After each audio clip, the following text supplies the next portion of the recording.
Hi everybody, my name's Elizabeth and today I'm going to be talking about Asperger Syndrome and about autism in general. More specifically, how Asperger Syndrome and how autism affects my children who have the conditions, but also our family as a whole.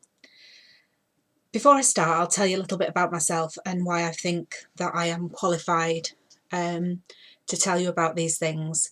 Because there's an awful lot of people out there who claim to be experts on autistic spectrum disorders and autism in general. And often these people may have qualifications on paper, but they're grossly underqualified as to the ins and outs of day-to-day life living with these conditions. Okay, as I said, my name's Elizabeth. I'm in my early 40s and I have 4 children. My eldest daughter is nearly 19 and she was diagnosed with Asperger syndrome about 9 years ago now. But before that, she had many years of to-ing and fro-ing between psychologists, paediatricians, psychiatrists, had a horrendous time at school. So we'll go into that a little bit later anyway. My next daughter is 17. She is classed as neurotypical, i.e. she has no diagnosis of autism, although whether or not she's on the autistic spectrum, who knows. She does have some traits of Asperger syndrome as well. My third daughter, my youngest daughter, is 15. She was diagnosed as having an autistic spectrum disorder about 4 or 5 years ago now, about 3-4 years ago now. But we also knew that she had autism a lot longer before that. It's getting the diagnosis is really lengthy procedure, trying to get people to sit up and take notice, and then actually the waiting list can be quite prohibitive. She was classed as she was diagnosed with an autistic spectrum disorder, not Asperger's, not autism, not high functioning autism, and I was told it's just what is the trend at that time as to what the diagnosis actually is. I'm not sure it really makes that much difference, to be honest. I have one other child who's a son, and he's nearly 11. He's 11 shortly, and he's dyslexic and also possibly on the autistic spectrum, but remains undiagnosed as yet. We'll see what happens when he goes up to high school shortly.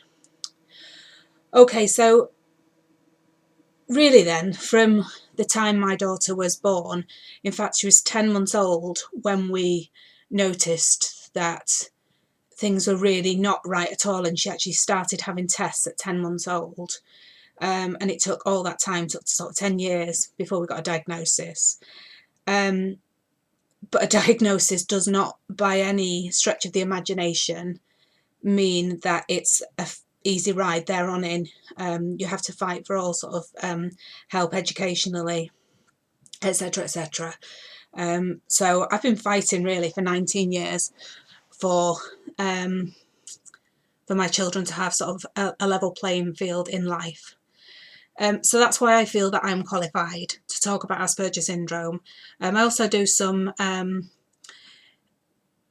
unofficial advocacy work. You know, parents do ring me up, parents do email me about the best ways to go about things. You know, parents who are having trouble, who've been told various things. And often they'll contact me and ask me the best way to proceed in certain matters, and I'm always happy to help where I can. I also have health issues myself. I've actually got 2 chronic and progressive autoimmune illnesses, which are both incurable and leave me quite ill at times. So I do what I can around my illnesses, and that goes for bringing up my family as well. We all muck in together and we get by. That's what it is. Sometimes it's just getting by. Okay. So that's sort of a little bit about me and a little bit about why I feel that I'm qualified to speak to you on this video. So next I'd like to talk about Asperger syndrome itself and what it actually is. I don't want to go into deep into research papers and to diagnostic criteria, etc. But I'll just touch on them, just in case anybody reading this, watching this video, might not be too clear about certain things, or but this is my take on what Asperger syndrome is anyway. So Asperger syndrome is a pervasive developmental disorder, and it falls within the autistic spectrum, which is this big umbrella of the conditions that encompass Asperger's, autism, high functioning autism, and other sort of conditions that you'll hear spoken about. It's a lifelong condition, i.e. babies are born with this and eventually they'll die with it. It's non-curable regardless of what you hear. I don't believe that there's a cure for this. However, there is management of the problems that arise because of Asperger syndrome. Okay, so it's present at birth, and at present it's still diagnosed more in men than in women. Lots of research being done all the time on whether it's more prevalent in men or women. I personally think it's because, and lots of people think it's because, maybe women and girls are more adept at masking and internalising the issues that arise within Asperger syndrome, and so they go longer before diagnosis is made, or their problems have to be much greater before a diagnosis is made. So many of you will have heard about campaigns against immunisations, other environmental factors, saying that these things cause Asperger syndrome and autism in general. And, I'm sure that maybe there could be elements of a lot of things that maybe trigger or turn on the genes that cause autism. But I do think that it is a genetic condition. I also think that there is a link between the immune system and autoimmunity and autism. And that's all I'm going to say on that at the moment. I will discuss this in another video further along. But it's just an observation that me and an awful lot of other people have made, but there doesn't seem to be an awful lot of scientific data being collected on this particular sort of train of thought. Okay, just on that point, if anybody out there, anybody at all, has got children with autism, Asperger syndrome, or any other autistic spectrum disorder directly related to another person, i.e. a son, daughter, sister, or etc., with an autoimmune illness such as MS, rheumatoid arthritis, lupus, autoimmune hepatitis, primary biliary cirrhosis, any of these conditions and many others that you can look up on the internet. If any of you see a direct link between yourself and other people with autistic spectrum disorders, I would be really, really grateful if you could contact me via the details on YouTube, because I would like to do some sort of study on it myself at some point. Okay, so that's that then. Just more now about Asperger syndrome. So the condition is characterised by difficulties with social interaction. And that is just basically being around people and acting in a way that's appropriate for the social setting. So for instance, what's appropriate for being at a funeral would be different to being in a classroom, would be different to being at a fun fair. And each set of each social activity carries its own social rules, if you like. And often people with Asperger's have difficulties interpreting these social rules. So there's also the issue with social communication, and that's the way that we as individuals in society communicate with each other, both verbally and non-verbally. And all that you have to do is stop what you're doing and have a look around, a group of people or a room of people, or just two people having a conversation, and as much happens within that conversation remains unsaid as said. So an awful lot of communication is by body language, by insinuation, by non-verbal cues, body language. And I apologise if I repeat myself sometimes. I'm quite forgetful due to my own condition. And then on top of that, people with Asperger syndrome often have problems actually talking in general. So they'll have trouble starting a conversation. They'll have trouble having an open and even conversation, and they often talk at people and bring the conversation around to themselves and their own particular interests, because that's what they're safe with, and that's what they know. Okay, so that's social communication. And the other big characterisation is flexibility of thinking and imagination. And this is greatly misunderstood. What this actually means is not that people with Asperger syndrome don't have an imagination, because of course that's totally incorrect. Most people with Asperger syndrome have a wicked imagination. You know, often, especially young children, might have, you know, invisible friends, and they might sort of do a lot of sort of play acting in quite a naive way, if you like, leading people to think that they don't have imagination. But it's a different sort of imagination. It's sort of like actions and consequences.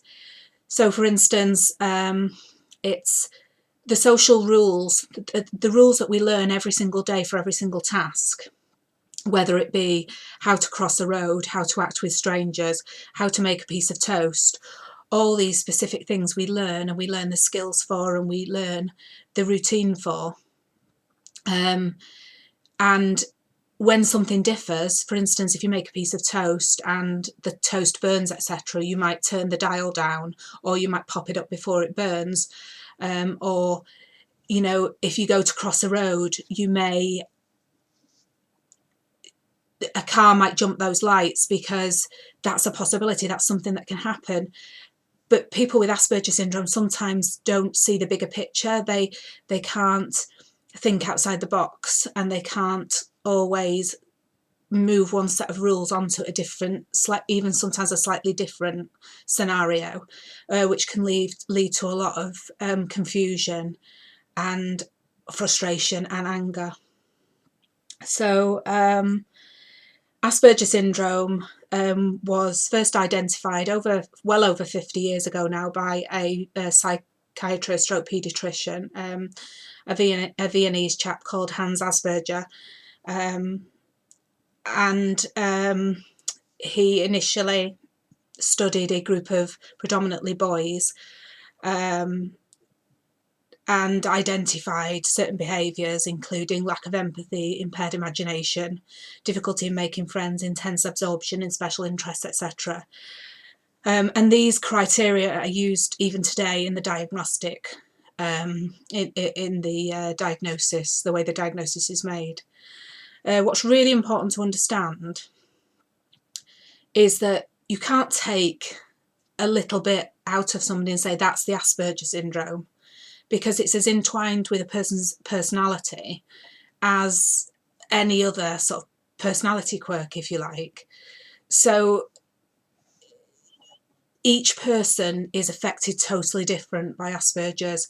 They could have a lot of one difficulty and very little of another within the sort of spectrum. So you have to sort of take each individual as you can see them, and work with each individual, your own child or relative, sort of, you know, as a total individual. But what is true of almost every person with Asperger syndrome is they will exhibit some or all of these characteristics to a lesser or greater degree, and this often tends to lead to psychological and social isolation, a lack of understanding in life in general. They often get very frustrated, very angry, depressed, and suffer a big lack of self-esteem. So we really owe it to them and